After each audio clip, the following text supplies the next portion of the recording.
Good evening, everyone. I want to welcome you to the District of Metchosin Committee of the Whole meeting. It's November 10th, and I'll just start this evening with the territorial acknowledgement. We are living here, and the District of Metchosin is on the territories of the Coast Salish people. And I think particularly tonight about our near neighbors, the Sianu Nation. We're going to look later in the agenda at our draft Parks and Trails Master Plan, and I'm reminded of the generosity of the Sianu people who made a decision some years back now under the land swap to transfer sections 95, 28, and 25 to the District of Metchosin on completion of their treaty. And I'm thankful for that. So we'll start tonight with the agenda approval. Are there any changes to the agenda, amendments? Would someone like to move adoption? Councillor Shukin, seconded by Councillor Donaldson. All in favor? That's carried. Thank you. There are no presentations tonight. I'd like to welcome people who are here tonight. If anyone would like to come up and speak to us in public participation. I have 4 minutes. And we'd love to hear from you. If you could say your name and your street, please.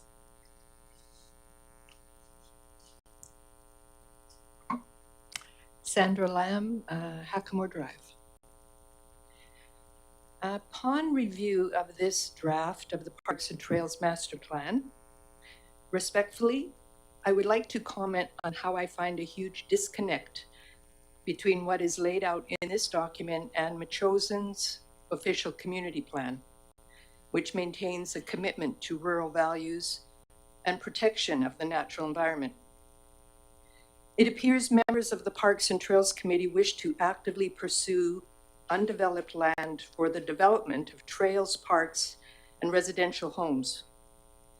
They even suggest a rezoning as a way to achieve this, page 85. To point out a clear example of the disconnect and myopic disregard for environment, pages 42, 47, 58, and 62 lists Metchosin Mountain as a high priority for trails and residential development, while a small paragraph on page 62 identifies that sensitive ecosystems should be identified. There is no mention that that was done on Metchosin Mountain or even recommended to do so there before any such designation of high priority was given. Does this committee know how many old-growth Douglas firs are on that mountain?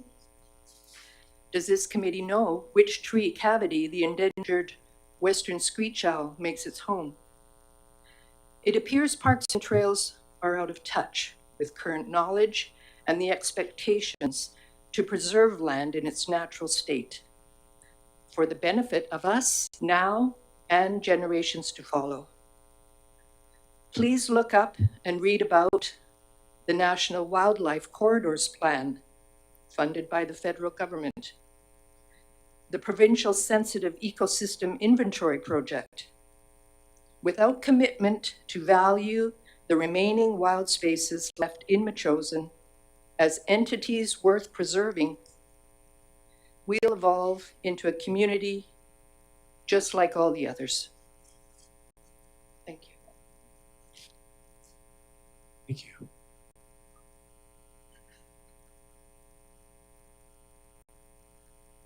anyone else like to speak? Tara Fenwick on Gilbert Drive, Metchosin. I am a director and secretary for the Metchosin Foundation. I'm here to present an information bulletin developed by the Metchosin Foundation in consultation with the BC Parks Foundation. We understand that a concern was expressed by a district delegation that local taxpayers' awareness of the scope of BCPF's investment in local conservation and of its partnership with the Metchosin Foundation may be limited. This information bulletin is an attempt to address that gap in communication. The Metchosin Foundation works in partnership with other agencies. Since 2023, we have been grateful to work in collaboration with the BC Parks Foundation. In 2025, our respective agencies entered into a written bilateral agreement BCPF is not a service organization. BCPF operates as a province-wide funding partner, collaborating with many local governments and smaller agencies, such as our own. A necessary condition for BCPF to invest its donors' capital with a given BC region, such as Metchosin, is local government policy support. The most basic form of policy support is an enduring waiver of all property taxes on land acquired for park-related purposes. Monetary benefits to Metchosin are great. Since 2023, BCPF has invested over $3 million in Metchosin land, acquiring 32 forested acres notable for freshwater habitat and 51 forested acres notable for migratory bird habitat. In support of these acquisitions, the Metchosin Foundation has contributed hundreds of volunteer hours and over $70,000 in grants ourselves through our own donors' generosity. Per capita investment to date for the benefit of all Metchosin residents has been over $600 per person based on the 2021 census. Properties thus acquired by BCPF support the environmental dimension of the district's strategic plan, and importantly, help sustain our community's forest cover, groundwater, climate resiliency, and biodiversity.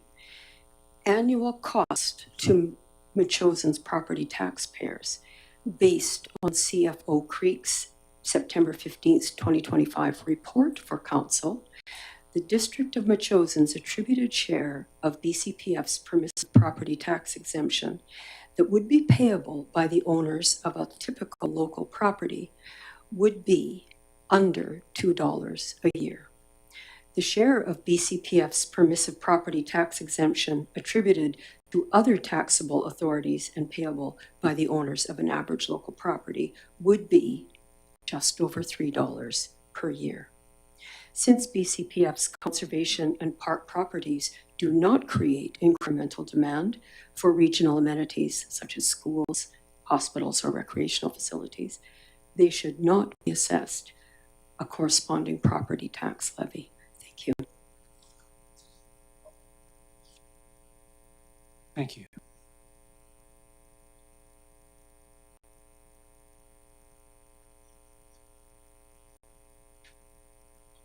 Eva Dillon, 4045 Saddleback Road. I did read the draft Parks and Trails Master Plan, and there's a lot of really, really good information, great information in there. And I realize it's a compilation of other plans that have come before it.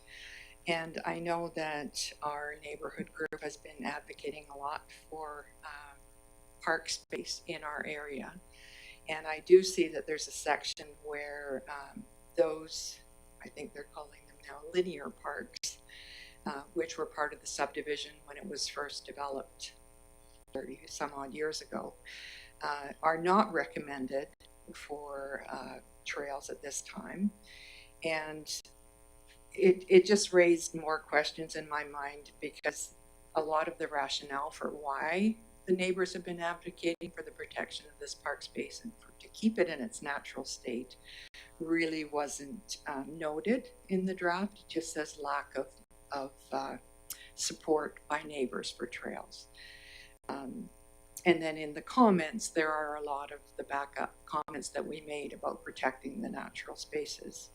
But then the line that really bothers me is going on to say the status of these lands should be reevaluated should any significant changes occur to the current situation.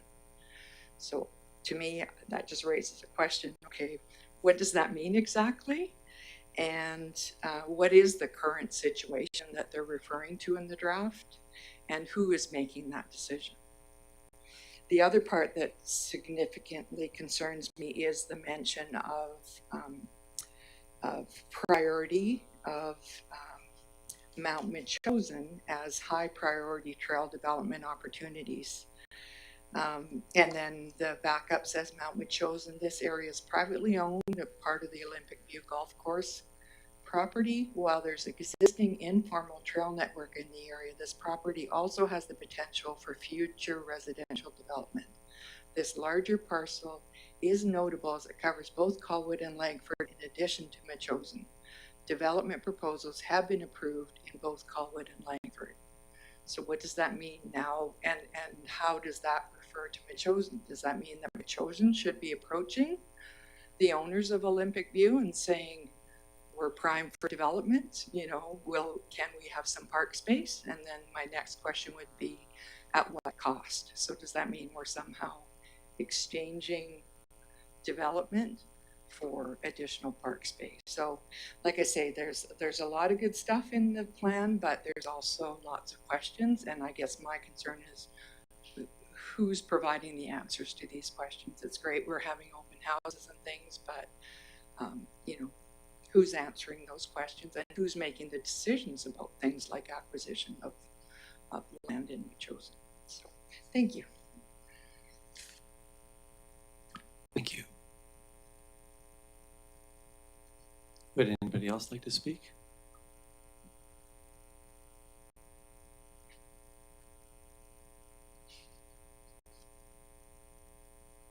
I think we're good then. So we'll carry on with our meeting.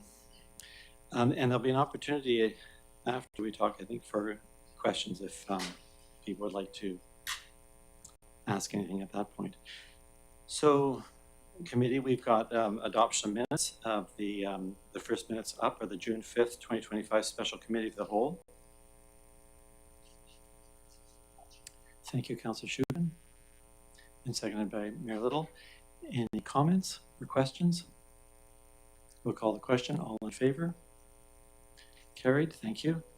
The next minutes we have are from the Committee of the Whole, October 20th. Moved adoption from Councillor Donaldson, seconded by Councillor Schuken. All in favor? Approved. Thank you. And then we've got receipt of advisory select committee minutes, October 15th of the Agricultural Advisory Select Committee. Take them maybe all at once. October 21st of the PTASC minutes, that's the Parks and Trails Advisory Select Committee. And then October 28th to 2025, the Metchosin Environmental Advisory Select Committee minutes. Yeah, maybe we could take them one at a time. Would you like to speak to one of them? Yes. Great. Okay, so we'll start off with October 15th, 2025, Agricultural Advisory Select Committee minutes. Would anybody like to move receipt? Thank you, Councillor Donaldson.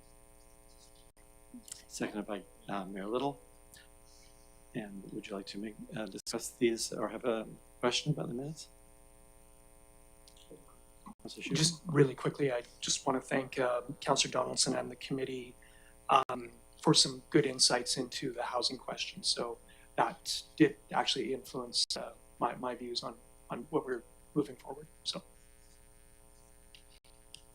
any other comments or questions? So we'll call the question. All in favor? Those minutes are received. The October 21st, 2025 Parks and Trails Advisory Select Committee. Thank you, Councillor Schuken. Seconded by Councillor Donaldson. Any discussion on those minutes? Seeing none, all in favor? Approved. Thank you.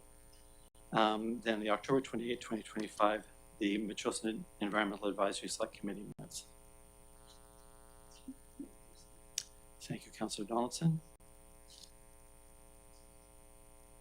Seconded by Councillor Schuken. Thank you. And discussion? Yeah, we've got some editing. So are these the final minutes?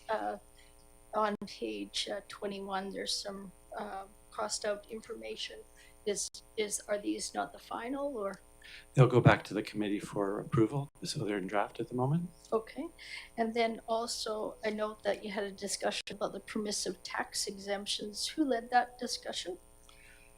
The question was really raised about, do people know what had happened? And they did know, so everyone was aware of it. The permissive tax exemption idea came from the committee, and so it's a question of being sure people knew that the council had made some decisions on that. And who led that discussion? We really didn't spend a lot of time on it. I think the question was that this had occurred at council, and that was pretty much it. Okay, I was just wondering because the chair was absent, so, okay, thank you. call the question. All in favor? Approved. Thank you. Approved receipt. Thank you. So the first item of meaty business is Councillor Shukin, your councillor's update. Do you want to lead off? Yeah, thank you very much. So I am very pleased on behalf of the Parks and Trails Advisory Committee to bring you the first draft of the Parks and Trails Master Plan. I just want to acknowledge that one of the members, Carolyn Donahue, is in the audience tonight and was obviously a very instrumental part of bringing this forward, and is going to also be very important in terms of the mapping work that's going to be coming along as well. So just to mention the other members of the Parks and Trails Advisory Committee, so Ron Aubry, Jim Nan, Karen Hoffman, David Shanks, and Kathy Atherton, and I think that's everybody. Pretty sure that's everybody. So this was very much a team effort and entirely volunteer. Like I mentioned at one of the earlier meetings, I think we have to date spent $80, and that was to buy cookies for the first open house. So if I could, maybe just do a quick overview of the plan, and if you don't mind, maybe I'll address some of the comments that were raised earlier. But the first question that might come to mind is, why do a Parks and Trails Master Plan? And part of the answer comes from the simple mathematics of adding up how much parkland we have. The current parks inventory that we have equates to about 249 acres. If we're to add the buffer land in time and then section 95 in time, that brings in another 213 acres of district managed parkland. With that, we have 51 trails. Some of them are longer, some of them are very short, but all told, it's about 20 kilometers of trails, all told. So again, call them natural assets if you want, but we have significant parks and trails, significant parks and trails assets in Metchosin.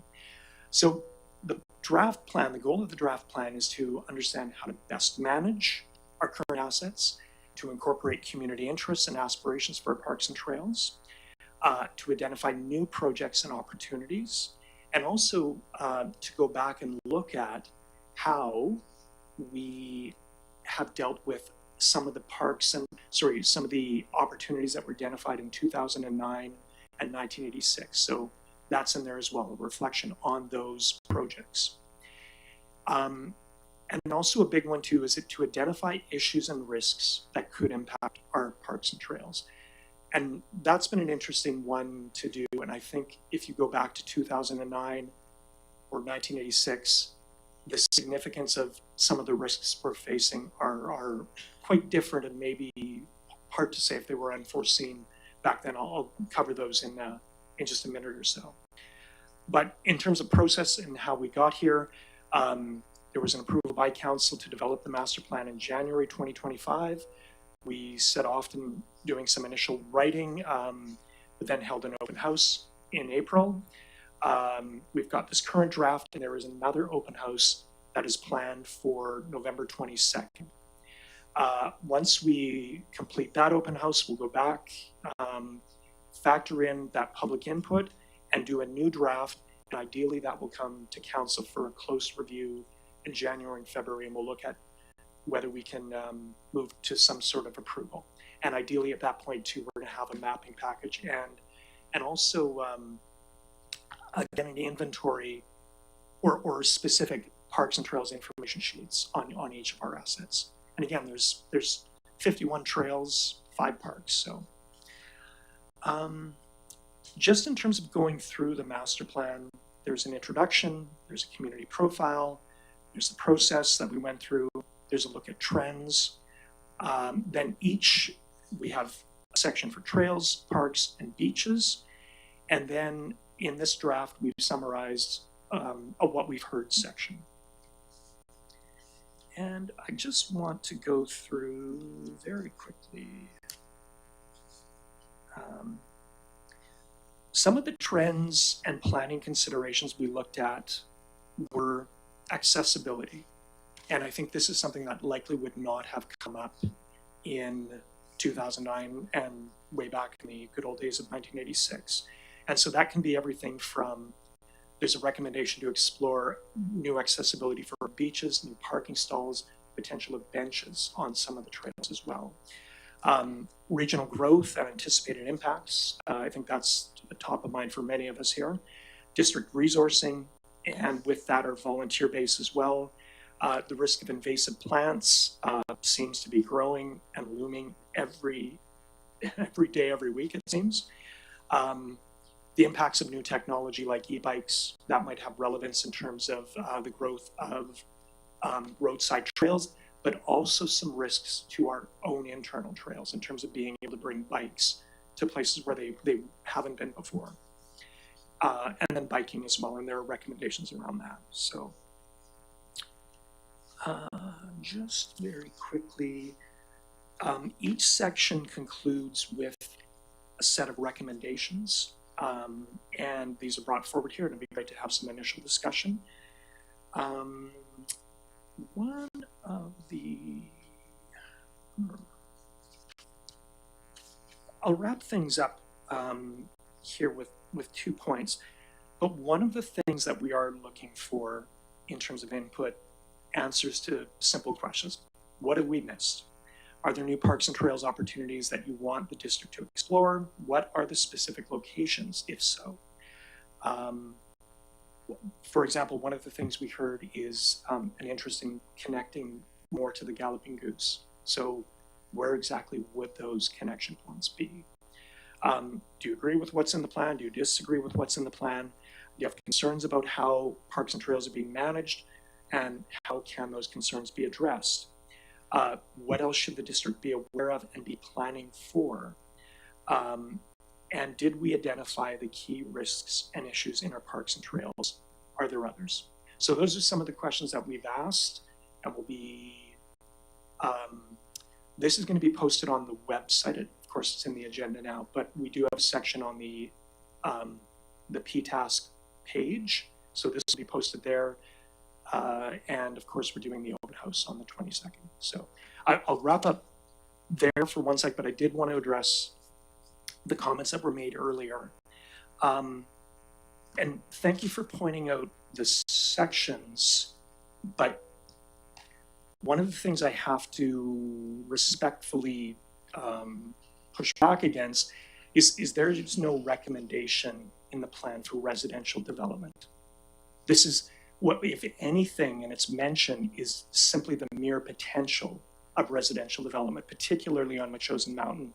It is privately owned, and I'm struggling now to think about what it is zoned as, but it has been developed on the Colwood and Langford side, or proposed for development, and we may have to anticipate that there may be a future request coming to us.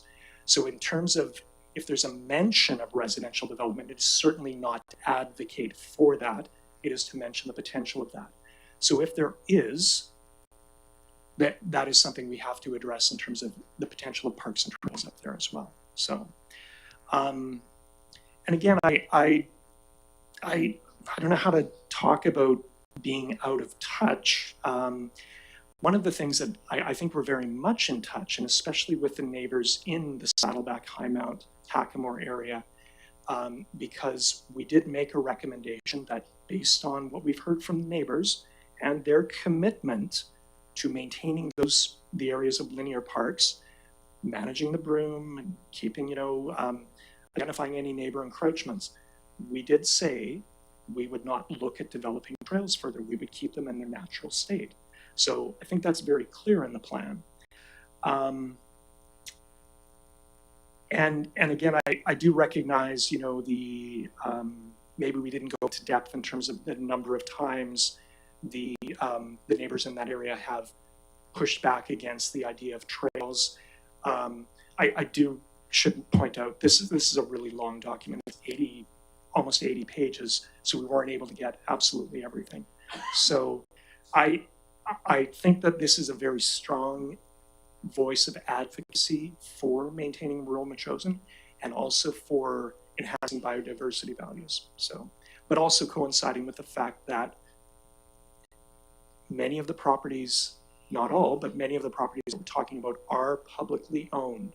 And we do have to always keep that in mind as well. So Councillor Gray, like, I don't know how you want to do this. If folks have general comments or more specific comments, I'm certainly happy to hear them. And I don't know if we want to just trip through each section briefly. We don't need to spend hours on this by any means, but. Yeah, when I asked just before we began, I wondered about just providing some general comments, and thank you for providing us at council with a Word document that people can look at and work at. There's the opportunity for the open house coming, and as you say, putting it up on the web so the community's got the chance to provide input. And would they email it to certain individuals, or how is that organized, that part of it? So we've asked people to email just info@metchosin.ca and put Parks and Trails in as well. Perfect, okay. Thank you. So I was imagining some general comments, and then if people want to look at specific topics, but if it feels like we should go through the document, I'm open to that as well. Councillor Donaldson, Mayor Little? Councillor Donaldson? Yes, thank you.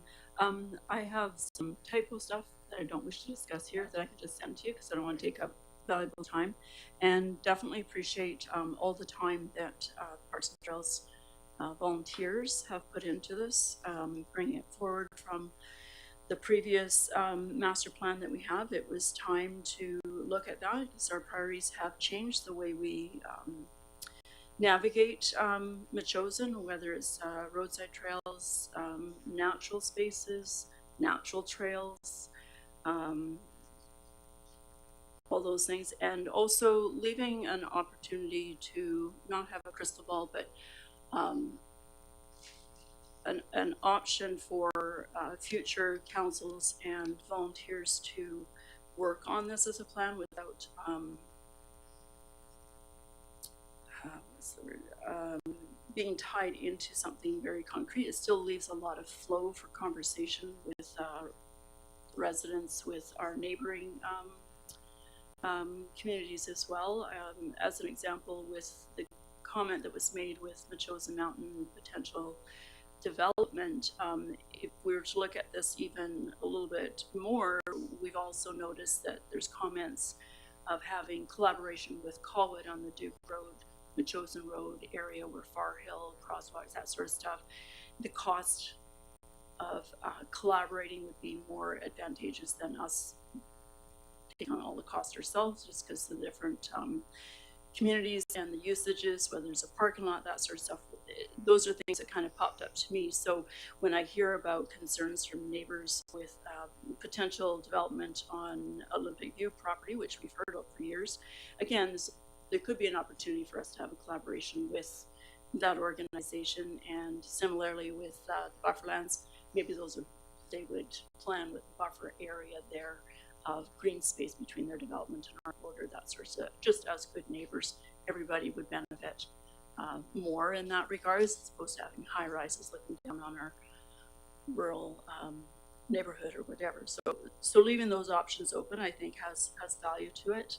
In regards to things like accessibility, we've talked about it briefly before. Not going with like paved and concrete surfaces, but maybe harder surfaces like screenings that do pack. That sort of thing probably is more doable or acceptable for roadside trails and that sort of thing. So those kinds of comments, I'd like to be able to jot some things down, maybe send it to you, and PTAS could consider those sorts of things. Same with benches inside a forest canopy. Current benches wouldn't last very long, so maybe a different material, that sort of stuff. So yeah, lots of great work, lots of things to think about. And, I'll send you some of the typos and those sorts of things too. Thank you. Thanks, Councillor Shukin. Mayor Little? Yeah, thank you. And Councillor Shukin, congratulations to the Parks and Trails. This is a really wonderful first draft of the Parks and Trails master plan. As you know, a number of other plans that we've done in this term anyways have been contracted to consultants at $40,000 or more. So paying for cookies is nothing compared to what we've had to pay for other plans. So on behalf of myself, I would like to say thank you to the volunteers of the Parks and Trails Committee. I think at some point we'll need to have some kind of a conversation regarding the unmanaged parks. On page 35, you talk about the unmanaged parks in Graceland, Highmount, Kasani, Sea Spray, Windover, and I think at some point we'll need to know like what is council's will, what does the community want to do with them, because as we've seen in some of them is they're taken up by neighbors in terms of residency or occupying, even though it's not their park. It's for the neighborhood, but it's also an asset. It's a natural asset of all of Metchosin. So I think we'll need to have a conversation about those going forward, and we may be able to leverage if we decide to sell those pieces, perhaps to the neighboring landowners, leverage that for additional parks acquisition. I also I like the recommendations regarding e-bikes. A lot of our trails, like the Buckbrush Swamp Trail, it goes up and over and around trees and over their roots, and they're not really designed for mountain bikes or e-bikes. So I like the whole sort of the ethos regarding bikes. Certainly the Galloping Goose Trail and perhaps some of the other trails that we have, but not on some of the more sensitive. And I would like to see the bikes in the buffer lands, for instance. I like the idea of an official trail stewardship program.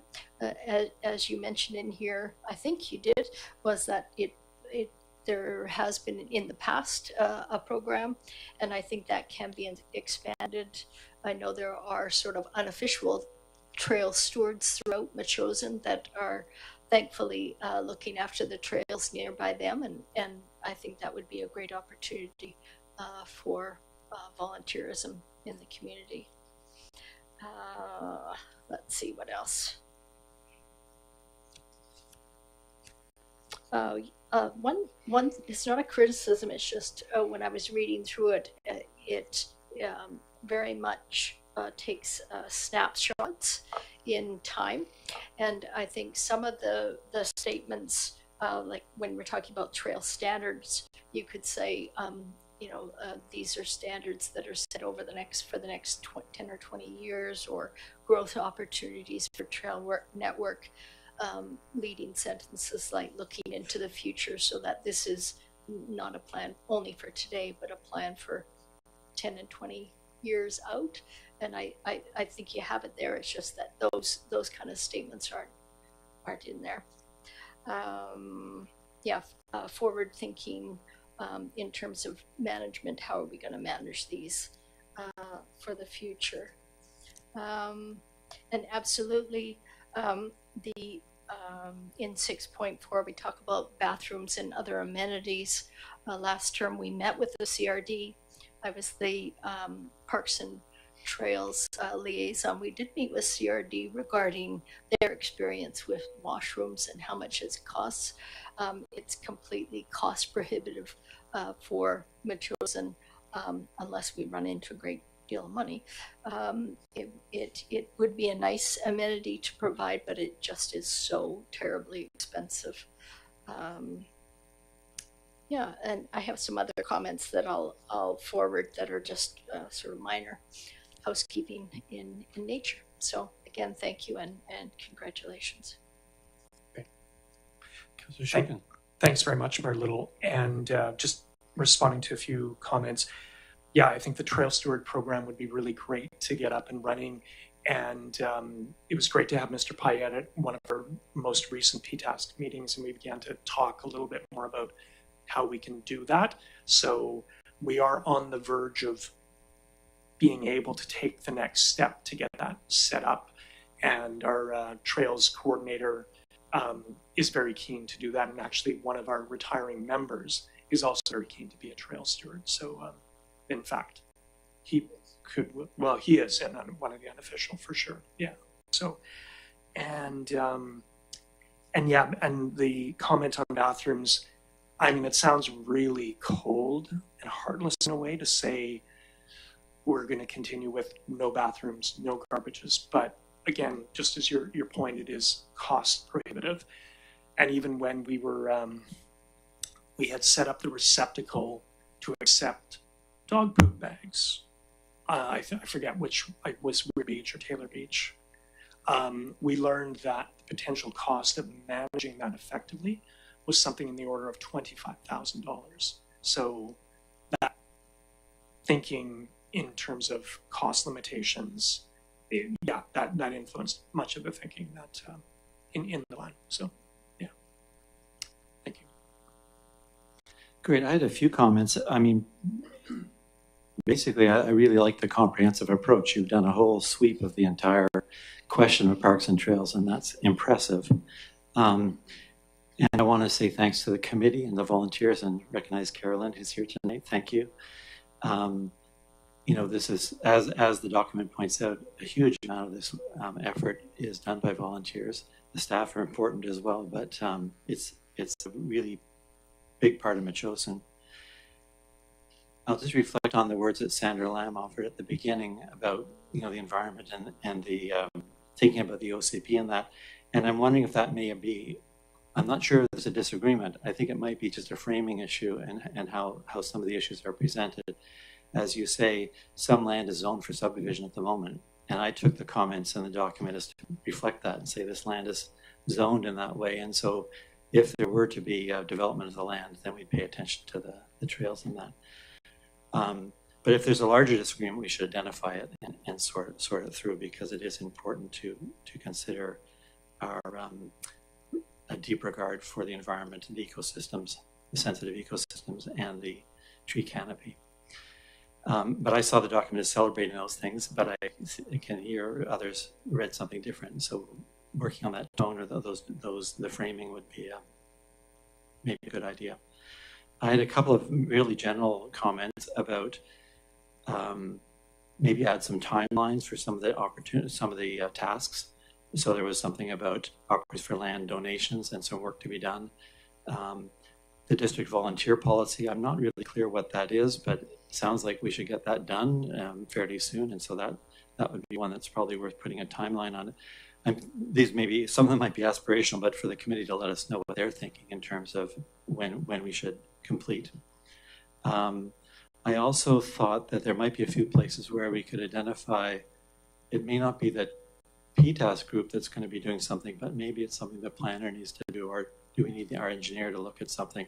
So it's a bit of clarity on some of the actions on if there are or is someone to tag for them to let us know.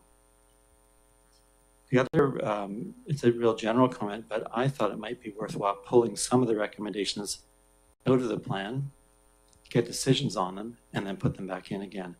And so for that, I will take the example of bikes. So I think in here we talk about the district, you know, considering bike restrictions.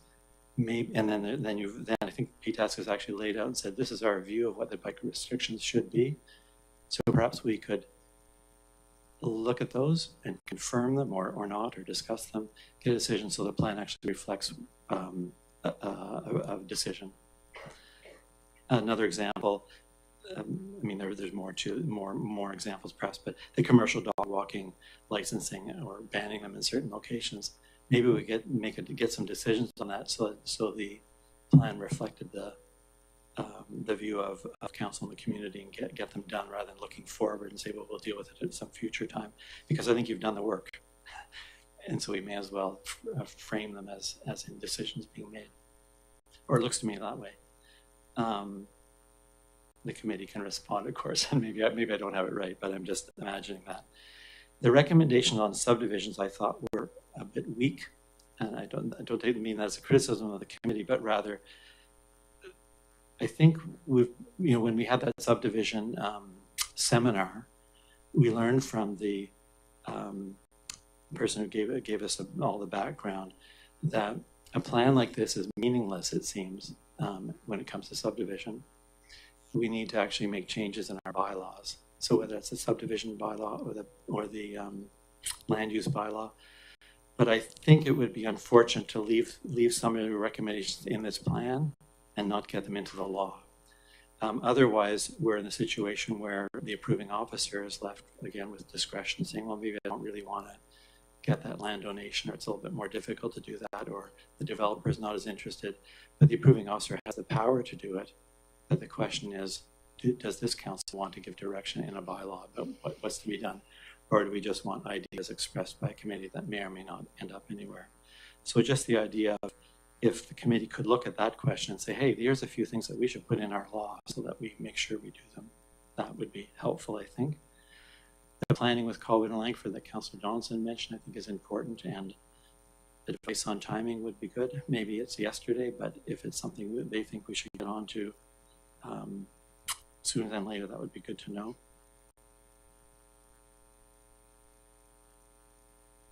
I had a few other comments, but I think the big, perhaps, overarching all of it is that volunteers, the effort that the volunteers put in, and the stewardship program that talking about, but also BTask.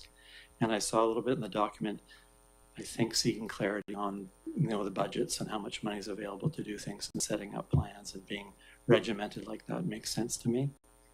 So those are a few thoughts that I had tonight, and I think I'm bouncing off a few of the ideas from the mayor and from the Councillor Donaldson, but Mayor Little.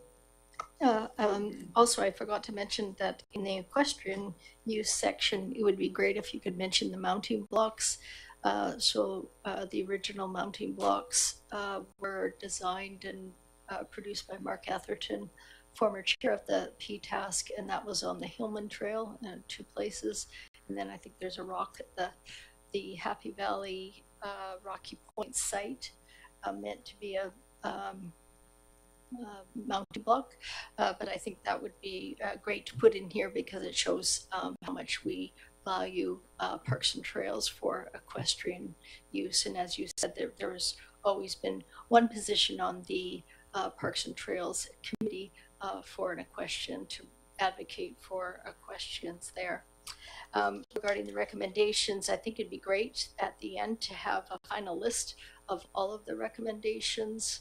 I know that's going to be pages, but just a final list subdivided by section as you have it here, I think would be very much appreciated, in addition to them being embedded in the document. Thank you. Yeah, great. And that was something I was ambitious to do, is list all the recommendations. And I think it'd be great for us to go back and try and do that and see if we can do it without adding too many more pages. One comment about the equestrians, as I understand it, Councillor Johnson probably knows this better than anybody, but they were the biggest impetus and the driver for so many of the trails and the history of trail development in Metchosin. So that was a very small section, but it was meant to acknowledge like the roots of our trail network. So yeah, just a few comments on your comments, Councillor Gray. Thanks, good points. Ideally it would be good to get clarity and decisions and decisiveness on some of these things. It really is about the time and what our priorities are. But again, it is a good point, and especially something like bikes, where in some cases it's going to be signs, or I don't know where it fits into bylaw. That might be one that's an easier win, but still signs take time to get up. The recommendation on subdivision and putting that in a bylaw, I might ask for some help with that one. What I would like to request is that the advisory committees also get a copy of this, and I'll connect with Councillor Rep to make sure that Healthy Communities gets one as well. I think the chair is in the room, so that's helpful. But it would be great to get comments from the advisory committees, but also, I think you raise a good point, Councillor Gray, where can we act fairly decisively, fairly quickly? And that, in many ways, is a team thing. in terms of subdivision, that has a deeper impact in terms of biodiversity and conservation and all that. So it is something that's shared amongst a few different groups. So, but thank you For very much sure. for the comments. Yeah, just ideas to bounce them off and see what, Mhm. what might work, and maybe some don't make sense, but I thought Yeah. to mention them Yeah. in a general read. So I've sent off today to the Environmental Advisory Subcommittee, and we'll talk about it at our next meeting, and I hope others might do that as well. Great.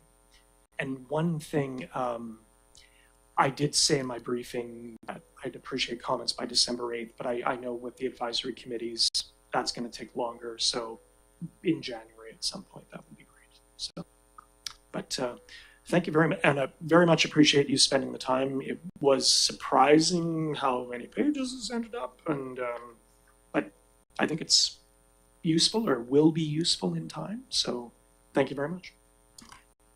Thank you.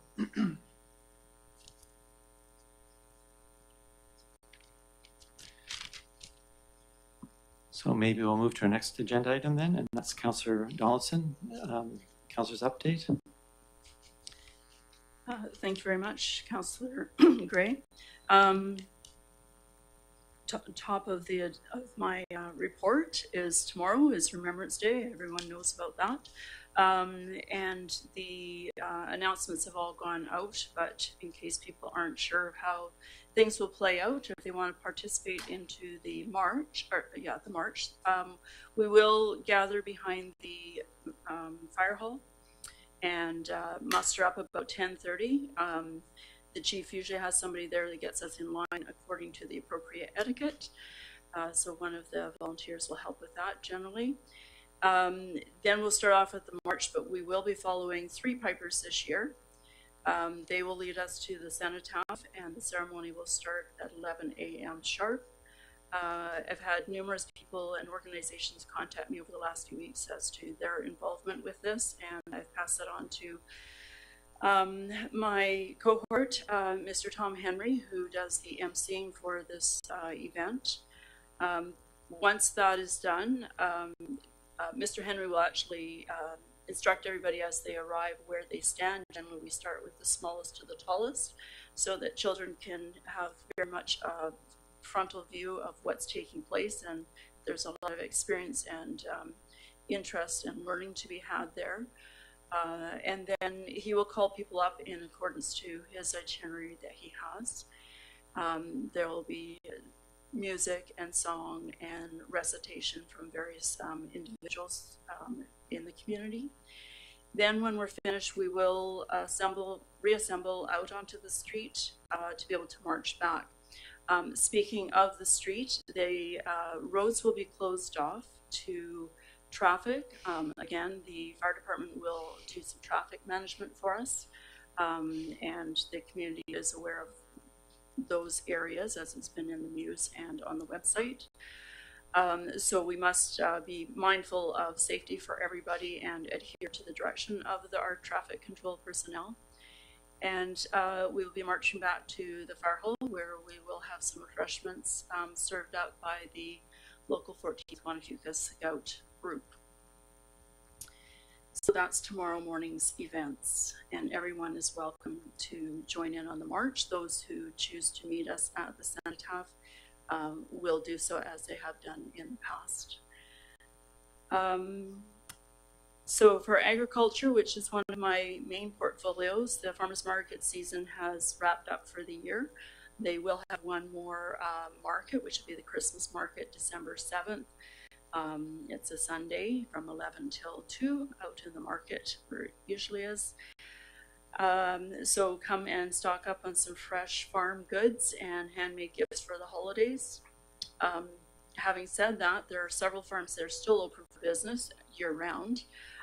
So they're offering up fresh locally grown food, everything from produce to meats to eggs, jams, baked goods, all sorts of delectables. And so as you're planning for your family's winter menus, please take heart that shopping locally is of value to our community entrepreneurs and to our community as keeping local business here as well.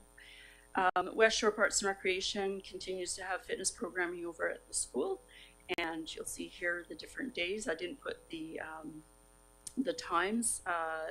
The Seniors Resource Center actually posts those schedules, and you can also go to the West Shore Parks and Recreation activity online guide to sign up for those programs. They go month to month. And there's, with more interest, we'll see more activities happening. And that's all I have for today. Thank you. Mayor Little?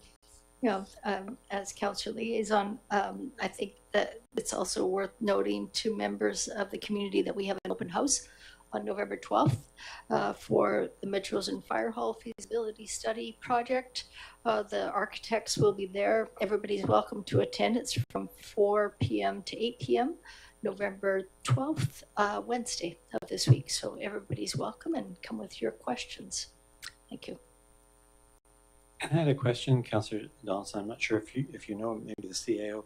Is the West Shore Parks and Rec now paying for their time in the school, or are we still in the trial period? That is a question I don't have the information for, so Mr. Payette or Mr. Creek would have that. If I can ask over to Mr. Payette. Thanks. Through the chair, I believe there was a timeline for them to start paying. I don't know if we've met that timeline or not, but I can check. Thank you. Great. Well, the next item on the agenda is a council update for myself, and I don't have a report for today. So we don't have any correspondence. We don't have any other business. Are there any questions from the audience? Looks like, oh, here we come.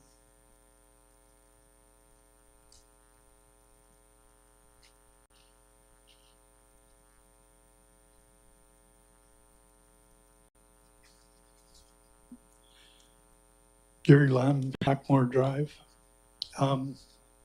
Question the Parks and Trails Committee. At this idea, do they have any idea of the costs and timing associated with their initial plan?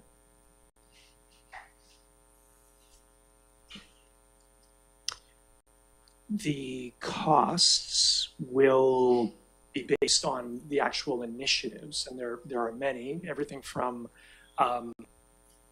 potentially buying Moby mats to allow for access to the beach, to painting parking stalls, to putting benches in, to doing what it takes to make the bufferland a manageable park. So we haven't priced out those specific things yet, and they're likely to unfold over a period of years. So, but I will say though that, you know, in terms of benches, for example, we're not looking at a dozen benches. I would think it's more like in the order of 3 to 4. So overall, I think these are pretty manageable costs. Generally, anything PTASC has done has been below $40,000, but typically anywhere between $5,000 and $10,000. So in terms of timing, my hope would be is that we can have the master plan in one form or another, ideally approved by March. So as you firm up some of your initiatives, presumably there'll be more definitive costing and timing associated with them. We'll do our best. Yeah, we'll do our best. And like, for example, the bufferland is something we have to tackle fairly quickly.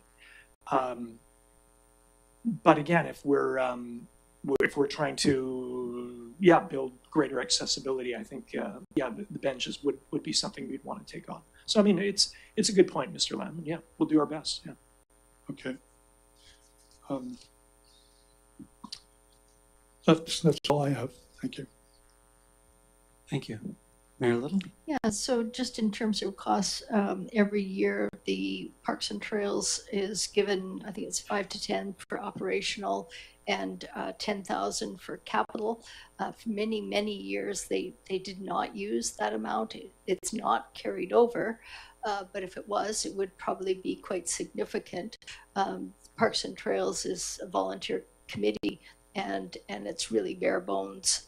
Many of the trails were developed with volunteers, and so they are a low cost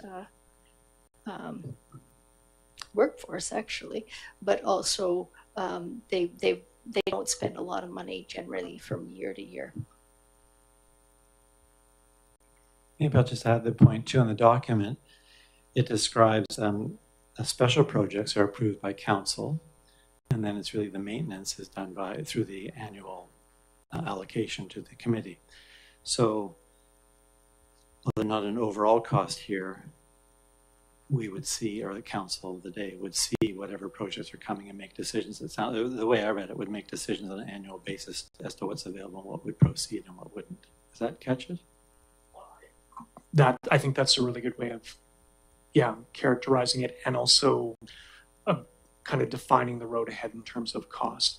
And one of the things, of course, is you might do a lot of work to frame up what it costs for benches, but they're bound to increase 5 years hence when you actually get around to being able to do them. So, yeah. I suppose it points to one idea, which is maybe when the plan is completed to look at and lay out more or less what the priorities might be. So we have the accessibility mats to the beach. Is that a priority as compared to, another example is painting lines on the road for parking spots, sort of figuring out where the priorities are, and that might help us too in terms of looking forward. Not that the priorities couldn't change, but that what does the committee think we should start? And then some cost numbers could come from that possibly. Not seeing anybody else up for questions. I think that's it for the evening. I'll just remind people, November 11th, tomorrow, 11 a.m. at the Cenotaph is the Remembrance Day ceremony. The Fire Hall open house is on Wednesday from 4 to 8 p.m., November 12th. And then the Parks and Trails open house from 1 to 3 on Saturday, November 22nd, to look at the Parks and Trails plan and provide comment. And as Councillor Shukin said, totally open and looking for ideas and additional messages that should be looked at by the committee as they work away. Thanks so much for the work you've done. So with that, I'll take a motion to adjourn. Mayor Little and Councillor Donaldson, thank you. All in favor? Meeting's adjourned.